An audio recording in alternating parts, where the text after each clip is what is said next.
그러므로 그리스도 안에 무슨 권면이나 사랑의 무슨 위로나 성령의 무슨 교제나 긍휼이나 자비가 있거든 마음을 같이하여 같은 사랑을 가지고 뜻을 합하며 한 마음을 품어 아무 일에든지 다툼이나 허영으로 하지 말고 오직 겸손한 마음으로 각각 자기보다 남을 낮게 여기고 각각 자기 일을 돌아볼 뿐더러 또한 각각 다른 사람들의 일을 돌아보아 나의 기쁨을 충만케 하라. 너희 안에 이 말씀을 품으라. 곧 그리스도 예수의 마음이니 그는 근본 하나님의 본체시나 하나님과 동등됨을 취할 것으로 여기지 아니하시고 오히려 자기 일을 비워 종의 형체를 가져 사람들과 같이 되었고 사람의 모양으로 나타나셨음에 자기를 낮추시고 죽기까지 복종하셨으니 곧 십자가에 죽으심이라. 이러므로 하나님이 그를 지극히 높여 모든 이름 위에 뛰어난 이름을 주사 하늘에 있는 자들과 땅에 있는 자들과 땅 아래에 있는 자들로 모든 무릎을 예수 이름에 꿇게 하시고 모든 이름으로 예수 그리스도를 주라 시인하여 하나님 아버지께 영광을 돌리게 하셨느니라. 아멘. 오늘 말씀 제목이 무엇인가요? 믿음으로 살아가는 사람, 가로 열고 한자로 나 믿습니까? 믿음으로 살아가는 사람, 나를 꼭 생각할 수 있기를 바랍니다. 이 시간에는 다른 사람 생각하는 것 아니에요. 다른 사람 예배 돕는다 생각하지 말고 내가 주님 앞에 나를 딱 세워놓고 과연 하나님은 나에게 어떤 은혜를 주시기를 원하실까, 그걸 생각해 보시기를 바랍니다. 그러니까 주님 앞에 선 나의 모습이라고요. 사람이 자라가면서 잃는 것이 많답니다. 특히나 이제 나이가 먹어가면서 잃는 것이 많은데요. 한번 점검해 보시기를 바랍니다. 나는 과연 어디까지 잃었고 또 어디까지 할 수 있는가의 가능성을 좀 찾아보기도 하고 또 현재적인 것을 인정할 수 있기를 바랍니다. 이제 그것을 뭐라고 하냐면요, 5가지 상실이라고 합니다. 그러니까 상실의 시대를 우리가 살고 있는 거죠. 첫 번째 중요한 것이 있는데 건강도 잃는답니다. 좀 안타깝죠. 건강을 잃지 않으면 좋은데 살다 보니까 언제부터인가 건강치 못할 때가 있습니다. 머리를 봐볼까요? 머리에 조심해야 될 것이 한 가지 있어요. 그건 뭐냐면요, 나중에 나이가 먹고 나면 뇌질환이 걸릴 가능성이 많답니다. 전에는 기억이 그렇게 어렵지 않았어요. 그런데 지금은 숫자 계산도 잘 되어지지 않고 물건을 어디에다 놨는지 잘 기억도 나지 않고 약속을 했음에도 불구하고 약속을 깜빡깜빡 할 때도 있습니다. 그건 다 무엇과 관계가 된가요? 건강과 관계된다고 얘기할 수 있겠습니다. 우리 심장은 어쩐가요? 우리 심장 질환도 조심해야 됩니다. 암도 조심해야 됩니다. 전에는 그러지 않았어요. 귀를 잘 들었던 사람이었는데 언제부터인가 귀를 잘 듣지를 못해서 판단력이 완전히 떨어져 버린 사람도 있습니다. 눈은 어쩐가요? 눈도 금세 40대가 되니까 노안이 찾아와서 안경을 끼지 않으면, 다초점 렌즈를 끼지 않으면, 돋보기를 끼지 않으면 볼 수 없을 정도의 시력이 금세 그렇게 찾아와 버렸습니다. 손도 마찬가지고 발도 마찬가지입니다. 그러니까 이 시간 한번 점검해 볼 수 있길 바랍니다. 나는 언제까지 건강을 유지할 수 있을 것인가? 그 다음에 또 한 가지가 있습니다. 그것은 뭐냐면요, 돈입니다. 돈.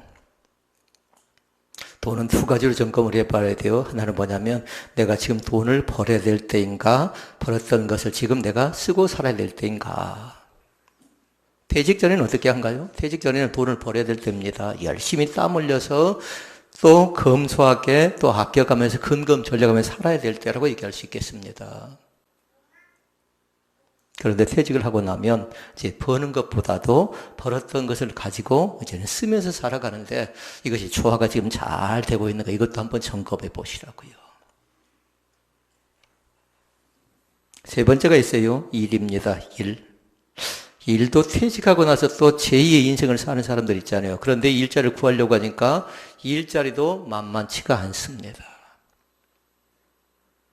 하려는 열정은 있는데 1번 항목이 약간 뭐였죠? 건강이 뒷받침되지 못해서. 2번 항목이 약간 뭐였죠? 돈. 자녀는 요구에 들어옵니다. 자녀들이 어렵답니다. 힘들답니다. 사업을 하려고 합니다. 집을 살려고 합니다. 그런데 자녀에게 마땅하게 줄 수 있는 여력도 되지 못합니다. 그러니까 자녀를 통해서 뭔가 도움을 받고 싶은데 자녀도 뭔가 우리에게 힘이 되지 못하니까 나이가 드셔서도 일자를 찾는데 일자리도 그렇게 많지는 않습니다. 건강도 그렇고 돈도 내 마음대로 사용할 수도 없고 가질 수도 없고 그걸 모을 수도 없고 세 번째, 일도 마찬가지. 네 번째 사실이 있어요. 네 번째는 뭐냐면요. 사람은 살아가는 데서 필수적으로 꼭 있어야 될 것이 있답니다. 친구가 있어야 된답니다. 근데 갈수록 내 주변에 친구들이 한 사람 한 사람 보이지 않습니다. 그러니까 노인 세대가 되면 나타나고 있는 것이 뭐냐면요. 소외감, 고독, 외로움입니다. 나는 혼자다라는 생각을 가질 때가 많이 있다라는 겁니다. 다섯 번째가 있어요. 다섯 번째는 뭐냐면 꿈입니다. 꿈. 다시 말씀을 드리면 이건 비전이고 이것은 미래인데 나는 과연 희망적인가 그렇지 않으면 절망적인가 미래가 보인가 내일이 보인가 잘 살펴보라는 겁니다. 미래에 대한 가능성의 길이 보인가요? 어떤 분은 그렇게 얘기합니다. 내일은 좀 달라지겠지. 내년은 좀 달라지겠지 하는데도 그렇게 쉽게 달라져가는 부분이 보여지지 않습니다. 그러니까 하시는 말씀이 뭐냐면 암담합니다. 답답합니다. 어떻게 해야 될지를 잘 모르겠습니다. 라고 얘기하는 사람들이 상당히 많이 있습니다. 그런데 그것이 지금 현재 누구의 얘기를 하고 있는 겁니까? 지금 현 시대를 살아가고 있는 다른 사람 얘기 아니라 나에 관계된 얘기를 하는 겁니다. 건강도 마찬가지, 돈도 마찬가지, 일도 마찬가지, 친구도 마찬가지, 꿈도 마찬가지인데 전에는 꿈을 꿀 때 미래에 대한 가능성의 꿈을 꿨는데 언제부터인가 전혀 터무니없는 꿈을 꾸려고 할 때가 있지요. 사랑하는 성도 여러분, 다시 한번 미래에 대한 가능성을 발견할 수 있기를 바랍니다. 그런데 만약에 이 다섯 가지 하는 결론적인 말씀을 먼저 내린다면요, 중요한 것이 있어요. 건강해 보려고, 그리고 돈을 벌어보려고, 일을 열심히 하려고, 또 친구를 이렇게 저렇게 만나보려고, 또 꿈을 꿔보려고 해도 잘 안 될 때가 있지요. 아무리 그걸 지켜보려고 해도 잘 안 될 때가 있는데요, 이것에 대한 답은 뭐냐면, 다른 것 아니라 하나님이 함께 하셔야만 됩니다. 라는 것을 서론에 대한 결론 말씀을 먼저 드립니다. 하나님이 함께 하셔야 우리의 건강도 가능한 것이고요. 우리가 지킬 수가 없답니다. 돈도 계속 지킬 수가 없답니다. 내가 땀 흘릴 만큼 수고하고 일한 그 대가를 내가 기대할 수 없답니다. 반드시 하나님이 함께해야 가능하다는 사실을 여러분 결단코 놓쳐버리지 않기를 주의 이름으로 축원을 드립니다. 2004년 한번 생각나는 것 있나요? 혹시 월드컵 하면 생각나는 사람이 있나요? 2002년인가요? 예. 누가 생각날까요?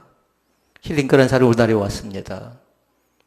근데 사람들은 그때 당시에 저 사람이 무엇을 할 것인가 나름대로 염려를 많이 했습니다. 그런데 결과는 어떻게 됐냐면요. 2002년대 월드컵에서 우리나라가 4등 안에 들었던 나라가 됐습니다.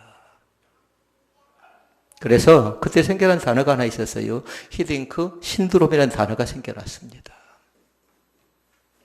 그때 기록된 신문을 보니까 그렇게 얘기합니다. 대체 히딩크 신드롬의 원인이 무엇인가를 분석을 해놨는데요. 4가지로 분석을 해놨어요. 이것을 신앙적으로 잘 접근해 볼 수 있기를 바랍니다. 우리 인생에 잘 접근해 볼 수 있기를 바랍니다. 첫째는 뭐냐면요. 원칙과 기본에 충실했다라는 겁니다. 왜 저 사람 예배 드릴까? 그건 뭐냐면요. 원칙과 기본을 몰라서 그런 거예요. 왜 저 사람 저렇게 말할까? 원칙과 기본이 잘못돼서 그런 겁니다. 왜 저 사람 저렇게 살아가고 저렇게 함부로 행동할까? 그건 뭐라고요? 일본 항목이 걸리기 때문에 그런다고요. 일본이 중요합니다. 원칙과 기본을 잘 보라고요. 사람을 선택할 때도, 사람을 결정할 때도, 또 무엇인가 일을 결정하고 사업을 시작할 때도 마찬가지예요. 이것이 기본에 어긋나는가, 이 원칙에 어긋나는가 잘 봐서 원칙에 벗어나 버리죠. 그럼 나중에 뭐냐면요, 반드시 아쉬워할 때가 있어요. 왜 내가 그때 기본을 제대로 지켜나가지 않았던가? 왜 내가 그렇게 원칙을 중시 여기지 않았던가?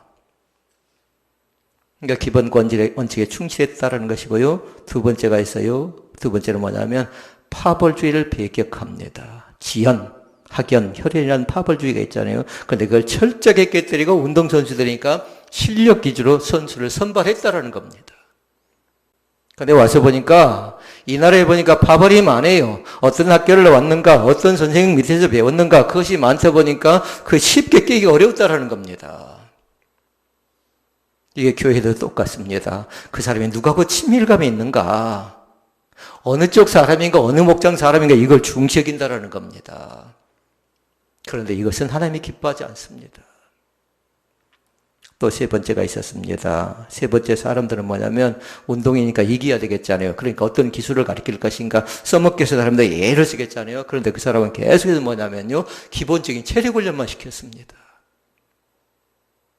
45분 전반 동안, 또 45분을 합쳐서 또 45분 90분 동안 철저하게 체력적으로 뒷받침 될 수 있도록 체력 훈련을 철저하게 시켰는데요. 사람들이 탓합니다. 저것이 무슨 지도 방식인가, 문제가 있다, 어려움이 있다, 저러다 우리는 우승하지 못한다, 이런 얘기가 나왔지만, 그러나 그것이 나중에 실력으로, 성적으로 반영이 됐습니다.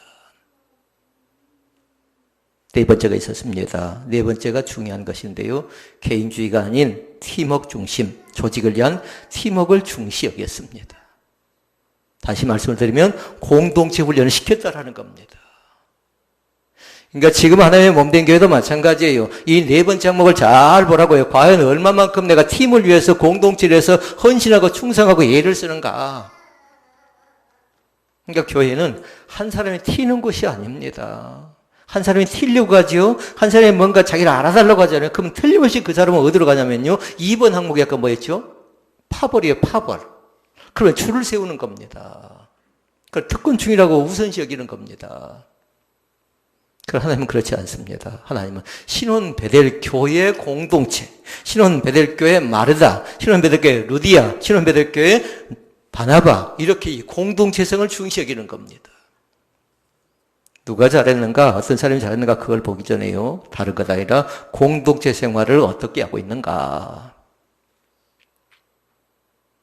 그러니까 수시로 제가 공동체 얘기를 할 때가 많습니다. 개인의 능력은 탁월합니다. 혼자 놔두니까 뭔가 장점이 많습니다. 그런데 보니까요, 공동체 안에 들어가니까 엉망인 사람들이 있어요. 그래서 이 시간에 잘 기억하라고요. 나 혼자 살아가는 것 아니라, 나 혼자 신앙생활하는 것 아니라, 가정이라는 공동체가 있고, 교회라는 공동체가 있고, 사회라는 공동체가 있는데, 이건 모든 것이 다 1번 항목이 들어간다는 겁니다. 1번이 뭔 줄 아십니까?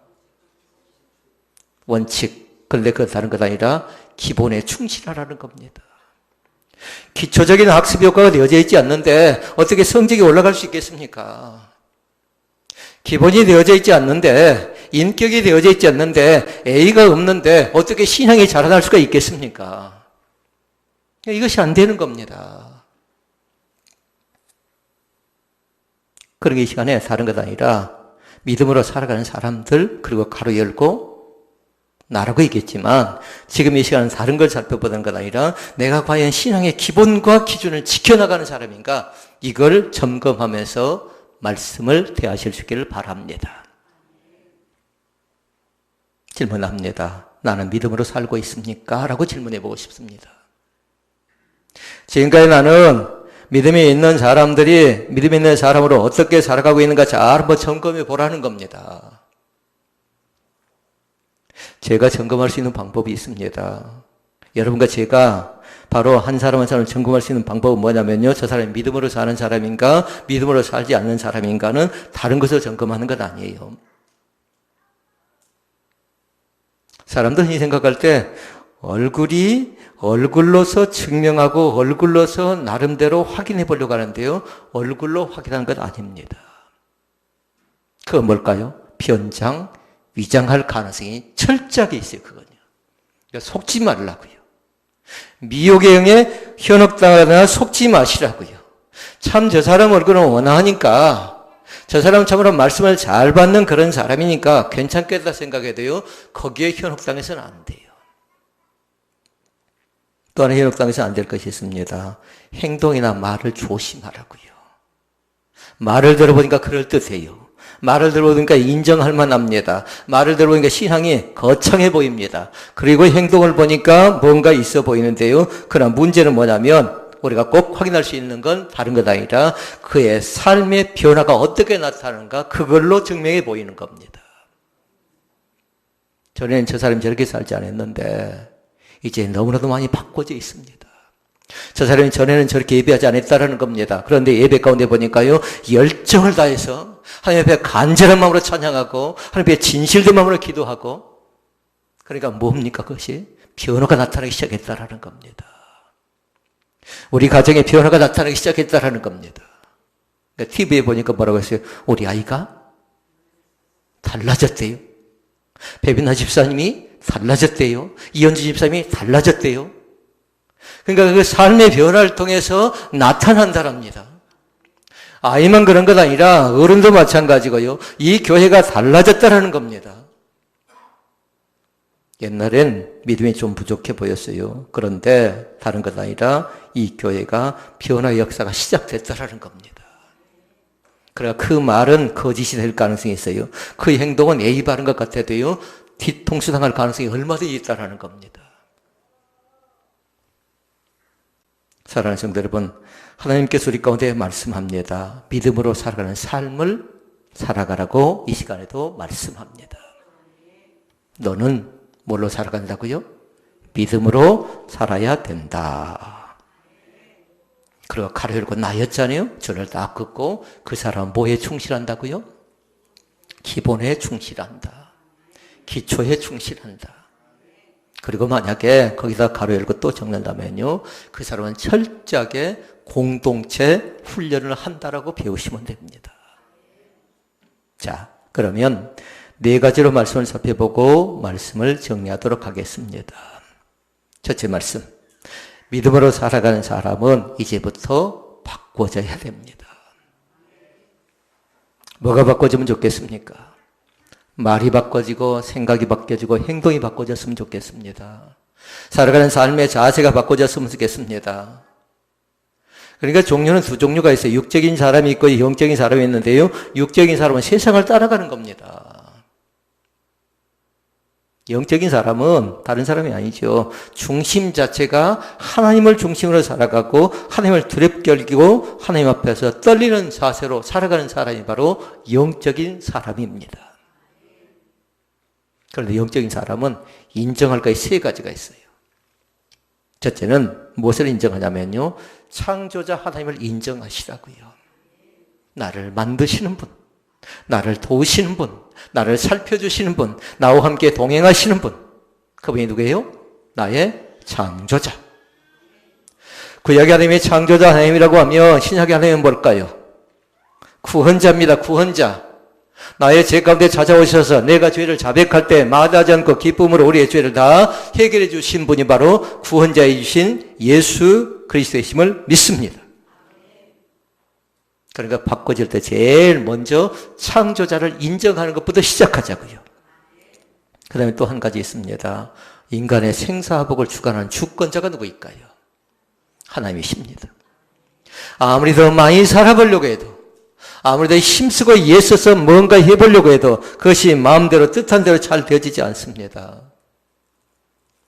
그리고 우리 기도 가운데 뭐든가요? 생사화복을 주장하시는 하나님 하시는데 그 사실을 인정하시라고요.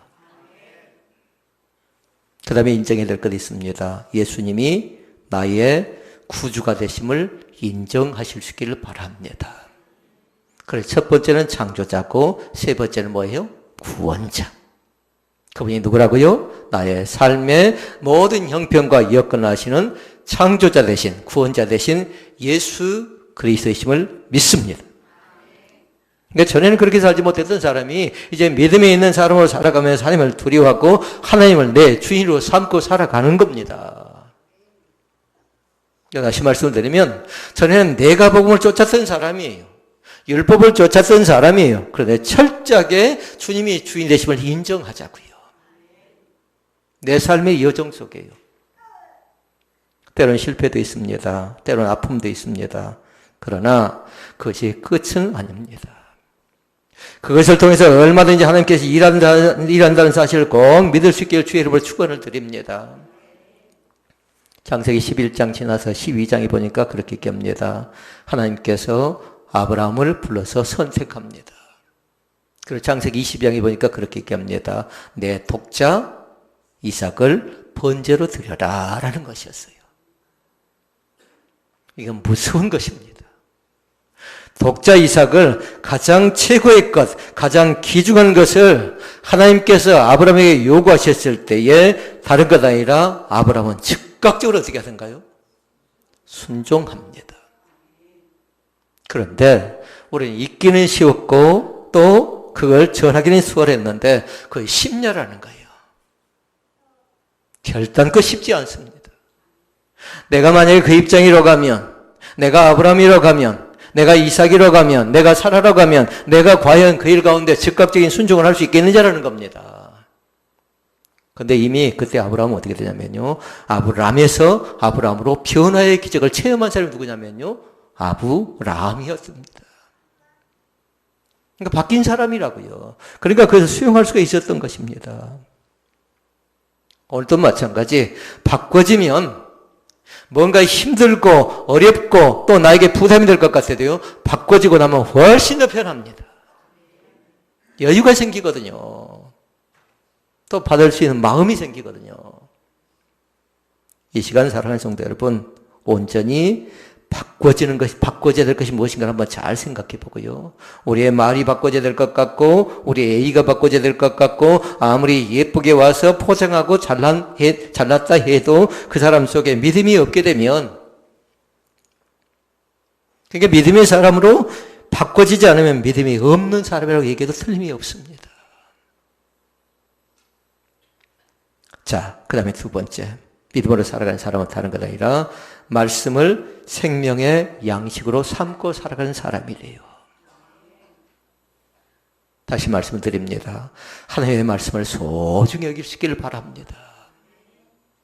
그러니까 말씀은 생명의 양식이다.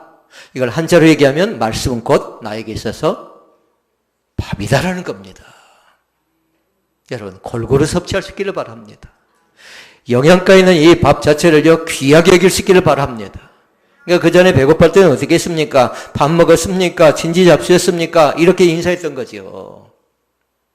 지금은 다른 것 아니라 우리가 육신의 밥 때문에 쩔쩔 매는 사람은 아닙니다. 그러나 영의 밥을 소홀히 여기지 않기를 바랍니다.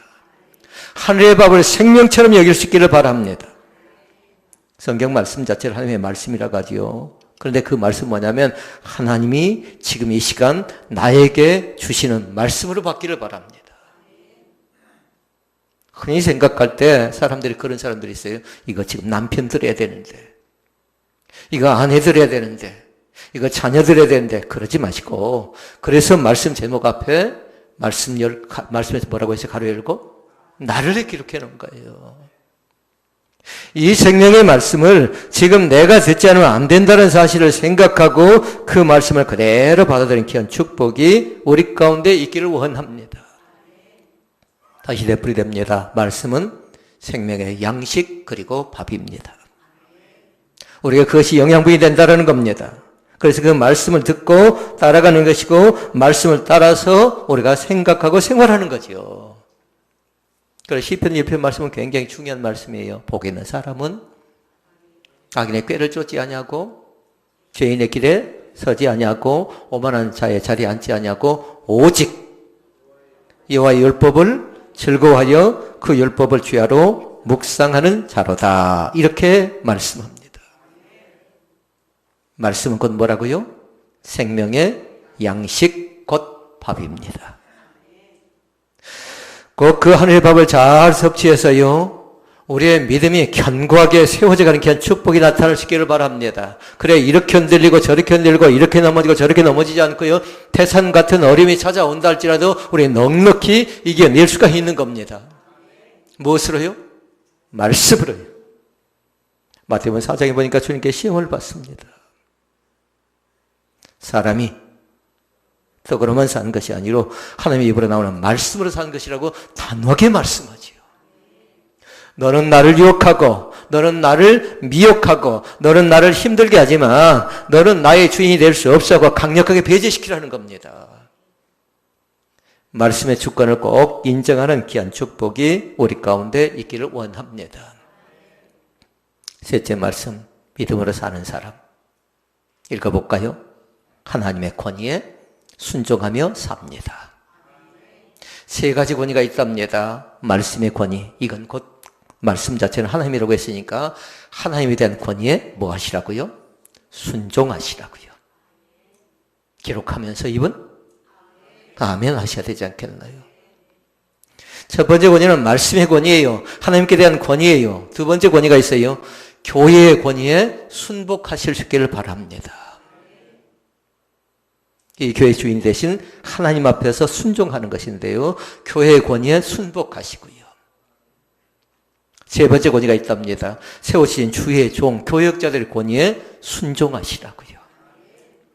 그래, 이 세 가지를 잘 보라고요. 하나님의 권위에, 말씀의 권위에 순복하고 있는가, 그 다음에 교회의 권위에 순복하고 있는가, 그리고 세워주신 주의 종들, 교역자의 권위에 순종하고 있는가. 이걸 여러분들이 항목별로 잘 한번 살펴보고 나서요, 무엇이 문제인가를 한번 점검해 볼 수 있기를 바랍니다. 대표적인 사람 두 사람을 예를 들어볼까요? 아브라함과 욥이 있습니다. 이 말씀대로 아브라함이 어떻게 합니까? 고향 친척 아버집을 떠나라 명령을 받았을 때 이유 없이 떠납니다. 순종이지요. 그리고 어떻게 합니까? 독자 이삭을 제물로 바치려 할 때 주저없이 바쳤습니다. 그것도 뭔가요? 순종입니다. 그런데 아브라함이 이렇게 순종할 수 있었던 건 다른 것 아니라 말씀의 권위에 순종했기 때문에 그렇습니다. 그러니까 믿음이 있는 사람은 다른 것을 보는 것 아니라 그 권위에 순종하는가 순종하지 않는가 그걸 보는 겁니다. 반대로 얘기해보면요, 자기의 생각을 앞세우지 않는다라는 겁니다. 그 생각이 얼마나 그럴듯해 보인가요? 자기 것을 만약에 잃어버리면 내가 뭔가 자존심을 잃어버린 것 같고 뭔가 주권을 상실한 것처럼 보이지요. 그런데 하나님께서 우리 가운데 말씀하시기를 그것이 말씀보다 앞서지 않기를 원한다 할 때 그 말씀을 굳건하게 붙들 수 있는 귀한 축복이 나타날 수 있기를 바랍니다. 이것이 아브라함의 순종이었어요. 그러면 욥의 순종을 봐볼까요? 욥도 시련을 당합니다. 자식을 잃습니다. 그리고 재산을 잃습니다. 건강을 잃습니다. 부인에게 저주를 당합니다. 친구들에게조차도 인정을 받지 못하고 포기하고 원망할 뻔한 그런 상황 가운데 욥이 포기하지 않습니다. 왜 그럴까요? 하나님의 권위에 순종이 있기 때문에 그렇습니다. 그러니까 말씀 살펴볼까요? 욥기 1장 20절 말씀. 화면 띄워보실래요? 같이 읽어보십시다. 크게. 겉옷을 찢고 머리털을 밀고 땅에 엎드려 경배하며 내가 모태에서 적신이 나와 싸운즉 또한 적신이 그리로 돌아가올지라. 이제 잘 읽어보셔야 돼요. 주신 자도 여호와시오 취하신 자도 여호와시니 여호와 이름의 찬송을 받으실지니이다 하고 모든 일에 욥이 범죄하지 아니하니라. 아멘. 원망하지 않았답니다. 불평하지 않았답니다. 얼마나 속상했겠습니까? 자식을 잃어버렸습니다. 재산, 건강, 아내, 친구. 그래도 불구하고 욥은 범죄하지 않습니다. 그러니까 금방 봤던 아브라함이나 욥이나 두 사람이 하나님의 말씀 앞에 어떻게 있는가 잘 보시라고요. 한마디로 얘기하면 하나님이 하신 일에 철저하게 순복하는 사람들이었다는 사실을 믿습니다. 그리고 한 가지 또 해야 될 것 있어요. 이 두 사람의 특징은 철저하게 순복했다는 것 뜻도 있지만요, 이것이 바로 하나님의 섭리였다라는 겁니다. 아, 주님의 인도하심이구나. 주님의 돌보심이구나. 주님께서 그래도 나의 형편, 나의 어려움, 나의 기도 제목 가운데, 나의 고난한 상황 가운데 나를 버리지 않으시고 또 나의 찬양 가운데, 나의 기도 가운데, 나의 말씀 가운데 함께 하셨구나라는 그 섭리를 받아들이고 인정하는 겁니다. 이것이 다른 것 아니라 하나님의 말씀의 권위에 순종하는 겁니다. 그러나 우리는 말씀의 권위에다가 또 하나 두 번째가 뭐였죠? 교회의 권위. 세 번째는 뭐였나요? 교역자, 세워진 주의 종의 권위. 주의 종이 젊어도 상관이 없습니다. 나는 나이가 많이 먹었는데, 또 나는 경험이 많은데, 그때부터 영적 돌봄을 받을 수가 없는 겁니다. 자, 그러면 마지막 네 번째. 믿음으로 살아가는 사람은 어떻게 하냐면요, 겸손하게 살아가는 사람들입니다. 집에 가시면 여러분 다시 한번 그 말씀을 읽어봐야 됩니다. 기록한 사람은 숙지하고 딱 적어놔야 돼요. 빌립보서 2장 1절에서 몇 절? 11절 말씀. 다시 한번 집에 가서 꼭 읽어보시고, 만약에 여러분 노트에다가 그 말씀을 한 절 한 절 잘 적어놓기도 하시고요. 그러면서 그 말씀 자체를 생명의 말씀으로 귀하게 받을 수 있기를 바랍니다.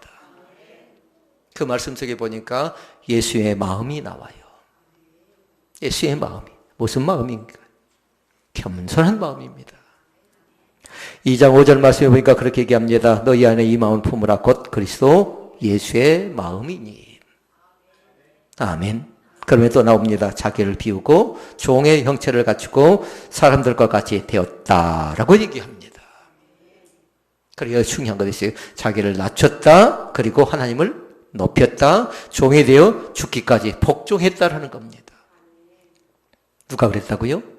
우리 주님께서 나의 죄를 대신하여 자기는 낮추시고 하나님은 높여주시고 죽기까지 순종하고 복종하셨던 그 예수 그리스도. 이 마음 자체가 뭐라고요? 겸손이라는 겁니다. 그런데 성경에 보니까 그렇게 얘기합니다. 겸비하게 겸손하게 낮췄더니 하나님께 주신 축복은 세 가지로 나타나요. 지극히 높여서 모든 이름에 뛰어난 이름을 주셨답니다. 너는 내 자녀라고, 너는 성도라고, 너는 하나님의 사람이라고. 그리고 우리는 아까 말씀을 통해서 봤어요. 구약의 하나님이 창조자, 신약의 하나님이 구원자. 먼저 내가 그걸 인정하게 되면 주님께서 나에게 그 이름을 가운데 주신다라는 겁니다. 그것도 주님께서 우리 자신의 겸비한 자를 가운데 들어갈 때 주셨던 두 가지 복은 다른 것 아니라 하늘과 땅에 있는 자들을 예수님께 무릎을 꿇게 하십니다. 세 번째 나타나는 거 있지요. 주가 되게 하셨습니다. 그러게 여기서 잘 기억하시라고요. 겸손이란 다른 것 아니라 상대를 높여줄 줄 아는 겁니다. 나는 어찌해야 돼요? 낮추시라고요. 이것이 신앙적으로 볼 때에 무슨 이런 역설적인 게 성경에 이렇게 많이 기록하는가? 계속 그럴 수 있는데요. 그래서 성경은 철저하게 역설적인 부분들이 많이 나옵니다. 주라. 그럼 네 거 모자라지 않다. 채울 것이다. 오늘도 낮춤에 귀한 은혜가 있기를 원합니다. 비움에 귀한 은혜가 있기를 원합니다. 그래 주님께 채우실 것이죠. 오늘 말씀을 정리합니다. 믿음으로 살아가는 사람. 나란 사람은 믿음으로 살아가는 사람입니다. 네 가지의 말씀 잘 기억하시라고요. 내가 무엇이 바뀌고 무엇이 새로워져야 되는, 무엇의 변화가 나타나야 되겠는가 잘 살펴보고요. 하나님의 말씀의 권위 앞에 순종하고 겸손하게 살아가면서 말씀 앞에 존중하는, 말씀 앞에 오직 순종하는 귀한 축복의 은혜가 우리 가운데 있기를 주의 이름으로 축복을 드립니다. 그러한 모든 사실은 기본과 원칙을 중시할 때 우리 가운데 나타나는 사실을 기억하시고요.